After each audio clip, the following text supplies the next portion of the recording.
नखे हुजूर कोनो लइकन के गलती,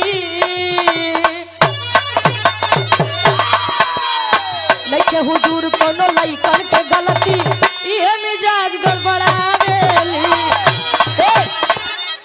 भाव पर गौर करिए आप लोग। विष्णु जी के लगे पहुंचते हैं क्षीर सागर में नारद जी, कैसे क्या बात है। बीड़ाधारी विष्णु से जाके,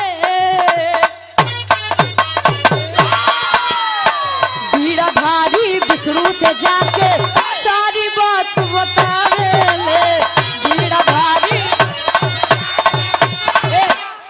बीड़ाधारी विष्णु से जाके सारी बात बतावेले।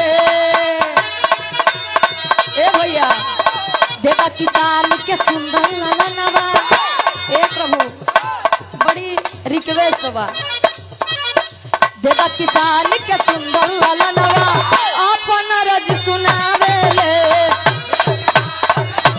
ए कहे नारद जी ए का बात बा। कहे स्वामी भाई मृत लोग रहे, किसान जी मिला रहे, बड़ा मन मारे बैठा रहे। कहन का भा, कहन उनके कोनो लड़का नहीं बा। हम कहे देखिए अहंकार यही है, अहंकार जकरे आई जाए समझ लो कोई नाश बा। कहन हम गए रहे देखे उनके कंडीशन, तो हम वचन दे दे कि हम विष्णु जी के भक्त ही, उनका तो लड़का दिवाई दे। नारद जी कहन वो सब तो ठीक ही बा नारद जी, लेकिन सुना हमार बात। कहा तन कैसे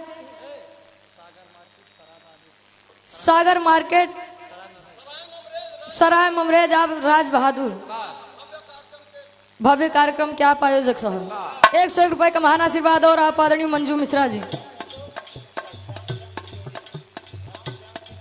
राम श्याम की जोड़ी है मंजू मिश्रा और सूर्यभान कवि जी की आशीर्वाद के चारे कि हम बच्चे अपनी कला में कामयाब रहे। विष्णु जी कहते हैं कैसे हेलो। देवसी नारद के सुन के बतिया बोले हो भगवान तवले बखतिया।